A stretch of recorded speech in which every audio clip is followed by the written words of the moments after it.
Bismillahirrahmanirrahim. Alhamdulillah rabbil alamin. Allahumma salli wa sallim wa barik ala sayyidina Muhammadin wa ala alihi wa sahbihi ajma'in. Manaqib Habib Muhammad bin Husin Ba'bud. Habib Muhammad, begitu ia biasa disapa, dikenal sebagai guru para habib di daerah Malang dan sekitarnya, karena beliaulah yang pertama kali membuka pesantren dari kalangan habaib pada tahun 1940 Masehi. Bisa dipastikan pesantren Darun Nasyiin yang didirikan di Lawang, Malang adalah pesantren kaum habaib yang pertama di Indonesia. Kalaupun sudah banyak lembaga pendidikan para habaib yang berdiri sebelumnya, biasanya hanya berbentuk madrasah, bukan pesantren. Sudah tak terhitung lagi banyaknya alumnus Darun Nasyiin yang menjadi ulama di seluruh Indonesia. Rata-rata mereka selalu mengibarkan bendera Ahlus Sunnah wal Jamaah ala Tariqah Alawiyin di tempat mereka berada. Nama Habib Muhammad bin Husin Ba'bud juga tak pernah hilang dari hati kaum muslimin kota Malang. Sampai sekarang, masa kecil di Surabaya, Al-Ustadz Habib Muhammad bin Husin dilahirkan di daerah Ampel, Masjid Surabaya, tepatnya di sebuah rumah keluarga sekitar 20 meter dari Masjid Ampel. Pada malam Rabu 9 Zulhijjah 1327 Hijriah. Menurut cerita ayahanda Habib Husin, saat akan melahirkan, ibunda beliau Syarifah Na'mah mengalami kesukaran hingga membuatnya pingsan. Habib Husin bergegas mendatangi rumah Habib Abu Bakar bin Umar bin Yahya. Habib Abu Bakar memberikan air untuk diminumkan pada istrinya. Tak lama sesudah diminumkannya air tersebut, dengan kekuasaan Allah Subhanahu wa taala, Syarifah Na'mah melahirkan dengan selamat. Habib Abu Bakar berpesan untuk dilaksanakan akikah dengan 2 ekor kambing, diiringi pesan agar tidak usah mengundang seseorang pada waktu walimah kecuali sanak keluarga Syarifah Na'mah. Terlaksanakanlah walimah tersebut dengan dihadiri Habib Abu Bakar.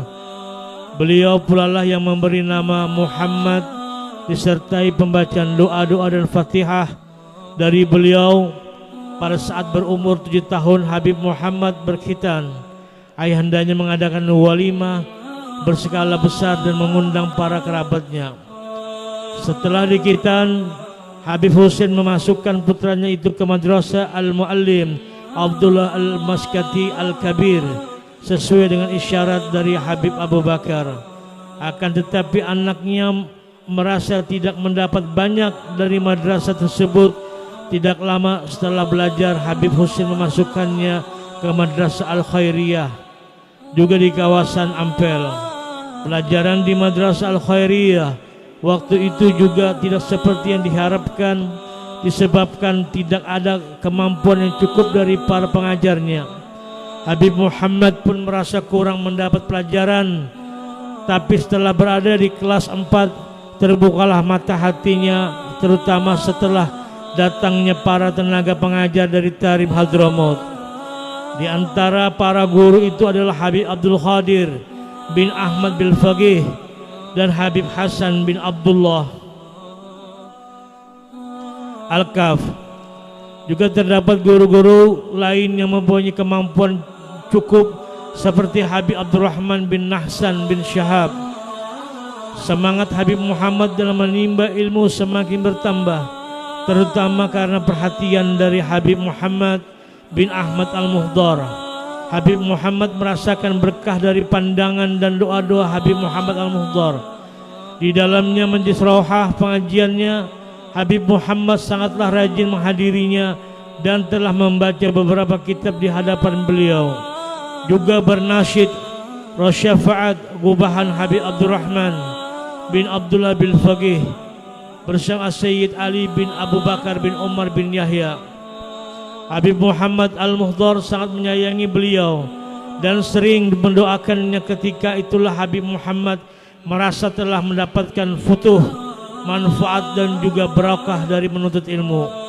Habib Muhammad semakin haus dengan ilmu pelajaran di Madrasah Al-Khairiyah. Di tengah masa belajar itu beliau seringkali menggantikan para gurunya mengajar. Bila mana mereka beruzur datang, sampai akhir nasib baik itu datang padanya setelah menempuh pendidikan hampir 6 tahun lamanya. Pada akhir tahun pendidikan, para pelajar yang lulus menerima ijazah kelulusan. Ijazah itu dibagikan langsung oleh Habib Muhammad Al-Muhdhar. Ternyata Habib Muhammad menempati peringkat pertama dari seluruh pelajar yang lulus waktu itu. Bersamaan dengan itu, Habib Muhammad Al-Muhdhar menghadiahkan sebuah jam kantong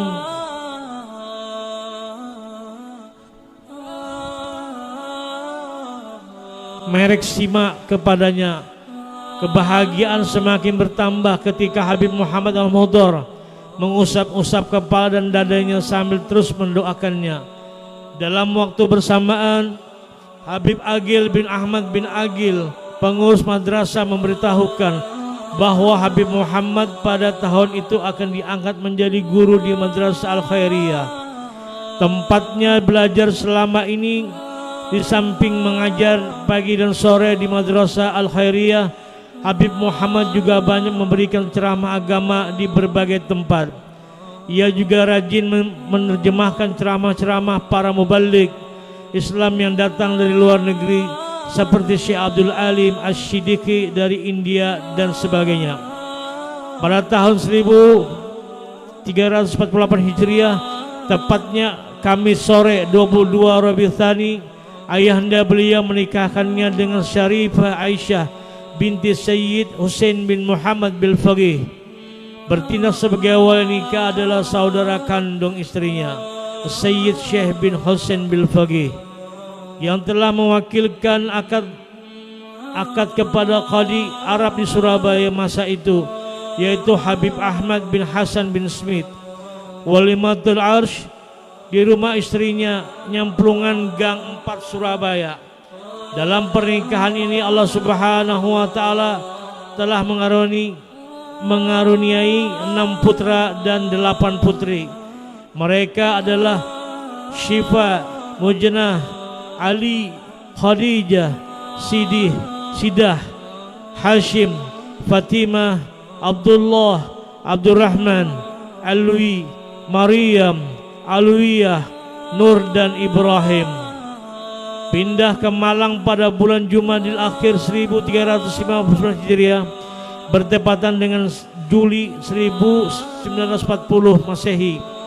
Habib Muhammad beserta keluarga pindah ke Lawang, Malang. Di kota kecamatan inilah beliau mendirikan madrasah dan pondok pesantren Darun Nasyiin yang membukakan resminya jatuh pada bulan Rajab 1359 Hijriah, bertepatan dengan 5 Agustus 1940 Masehi. Pembukaan pondok pertama kali itu pun mendapat perhatian yang luar biasa dari masyarakat dan ulama tanah Jawa. Bahkan sebagian sengaja datang dari luar Jawa. Beberapa bulan setelah tinggal di Lawang, ayahanda dari Surabaya, Habib Husain, turut pindah ke Lawang dan tinggal bersamanya. Ketika penjajah Jepang datang, Habib Muhammad sempat berpindah-pindah tinggal, mulai dari Karangploso, Simping hingga Belambangan, yang kesemuanya masih di sekitar kota Lawang. Kegiatan mengajarnya juga sempat berhenti sekitar 17 hari karena Jepang pada waktu itu memerintahkan untuk menutup seluruh madrasah dan sekolah di seluruh daerah jajahannya. Ketika Belanda datang kembali untuk menjajah yang kedua kalinya, terpaksa madrasah ditutup lagi selama 3 bulan mengingat keamanan yang dirasa membahayakan pada waktu itu. Barulah sejak 1 April 1991 Habib Muhammad keluarga kembali ke Jalan Pandowo sampai akhir hayatnya, tepatnya di rumah nomor 20 yang di belakangnya terdapat pondok pesantren Darun Nasyiin beserta kamar-kamar santri, musola, Baitur Rahmah, dan ruang-ruang kelas yang cukup baik. Saat itu yang dipercaya sebagai panitia pembangunan sekaligus arsitekturnya adalah putra sulung beliau, Al-Habib Ali bin Muhammad Ba'bud. Habib Muhammad berpulang ke rahmatullah pada hari Rabu pukul 10.20 tanggal 18 Zulhijjah 1413 Hijriah, bertepatan dengan 9 Juni 1993 Masehi. Jenazah almarhum diantar oleh banyak orang ke pemakaman Bambangan Lawang, lalu dimakamkan di samping makam Hayanda dan kakak beliau. Rahimallahu rahmatal abrar, askanahul jannata darul qarar, tajri min tahtil anhar. Amin ya rabbal alamin. Amin ya Allah ya Ghafur ya Ghaffar. Wasiat yang tinggalkan Habib Muhammad, ada beberapa wasiat yang tinggalkan oleh Habib Muhammad yang layak direnungkan oleh umat Islam dimanapun. Di antaranya yang pertama ialah hendaklah mereka menjalankan sunnah-sunnah atau perilaku pemimpin para utusan Allah Sayyidina Muhammad SAW.